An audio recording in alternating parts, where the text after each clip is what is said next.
Alright, welcome back to the OlimoLeague. Before we do these intros, I want to get this out of the way. You said we should invite Stork back, right?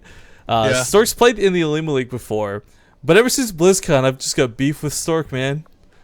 Brushed me off just so I could talk to all the ladies. Let it go, Jesus, man.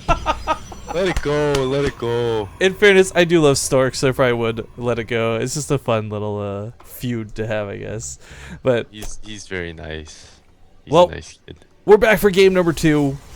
Spawny here. You know what? You introduce this guy since you brought up the Twitter guys. Yeah, because I don't. Yeah, I'm not friends with Choya.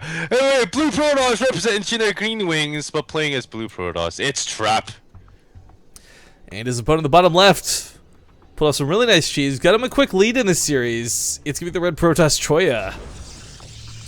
I gotta tell you, looking at the brackets we had coming into today, seeing folks like Seed, Salvation, Marine King, Alicia, Liquid Hero. Like, I really, as much as I love Marine King, with his history in the OlimoLeague, I did not expect a Marine King versus anybody finals, much less what could possibly be Marine King versus Choya. So that would be really, really weird. it would be the most unexpected finals, but I would love to see how that one plays out.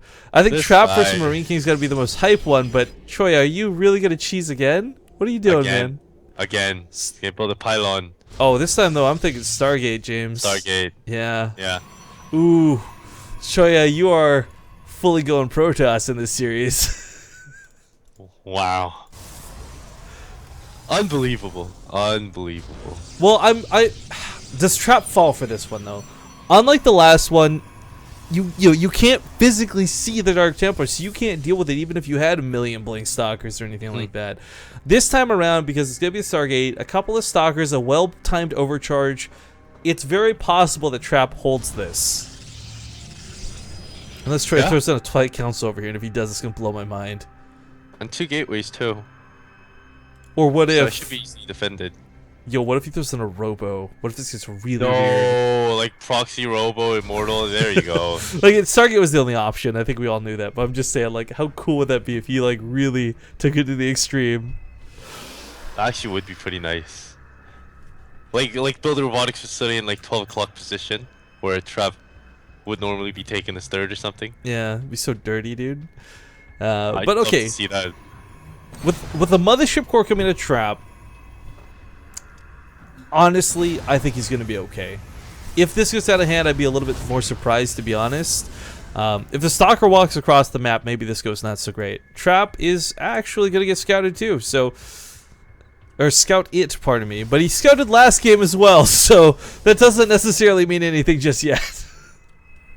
It's DTs, but I'm actually surprised he couldn't defend DT. He Trap said The force field, made a dude. little mistake with the pylon timing and stuff. Well, that too, but like that force field, like he should have had that force field, man. Yeah. And then he panicked a little. He's like, something not synced. Damn it. And then crap, DT's inside. Yeah, your brain just goes into shutdown after that. And kind of That- assume the fetal position and just rock yourself with tears and cry. Oh, here we go. There's 3 Stalkers in that mineral line. There's a Photon Overcharge almost ready to go. This should not get much done. Yeah, 2 and Photon Overcharge kills the Oracle, but 3 and Photon Overcharge? Well, 3 without Photon Don't say- Overcharge will still be fine. I mean, Enough said. Oh, a good dance off. well, it keeps it alive. So as long as this Oracle is alive, Trap forever has to keep either his Mothership Core at home or 3 Stalkers in that mineral line. He can never fully abandon it. He can never really fully go across the map all aggressive. So, not bringing your Mothership Core is not the worst thing in the world, but it also means no recall potential, no time warps, and usually no high ground vision. So, this Oracle may not have gotten a lot done, but its presence just existing is still going to threaten Trap for a long time. Because Trap has to constantly think about leaving two Stalkers in the base. Yep. Which sucks. Or did you already mention that? Yeah, but whatever. It's good emphasis because it is that big of a deal, I think. Oh, did I tell you? Because Oracle is still alive, Trap has to think about leaving 2 Stalkers in the base constantly. Yeah, but that by also the means he might have to leave a couple. Yeah, exactly. He does come across the map with one of the Stalkers to pick off the pylon, though. This is kind of a cool move. I like this. For Choya, it sucks. This is a bit of a waste, but at least it doesn't screw him out of the game. Hey, okay. Choya going for the YOLO kills. I don't know how I feel about that. Not very many. That wasn't worth it. Even if he had gotten, say, like 5 or 6, which is highly unlikely with the overcharge, I still don't think it's worth giving away the Oracle, because now those Stalkers don't have to stay at home. Now he can come with the full might of his army and maybe try and take Choya down. I mean, Blink is going to finish up for both players, and this is where Crazy Micro comes into effect, and High Ground Vision more than anything else. So Choya, for a time, should be able to defend this, but Choya is fighting at a Stalker deficit. Yeah, that Oracle and Stargate investment, right? Is that pro coming out to build a pylon by the Stargate? If he repowers this for Voiders, that'd be so sick, but I don't think so. Yeah. He might just be actually moving this out for like actual pylons, like a proxy pylon, not like a Stargate pylon. Oh. Alright, so he tries to get a shot off of the Stalkers. Not too bad of a start. There are Immortals coming out for Trap behind this, so Choya is going to be somewhat pressed to deal with this. Normally it's Immortals without Blink, and that's what makes Blink more manageable and more advantageous, but because it's also Blink with Immortals, Trap just has the advantage in about every way.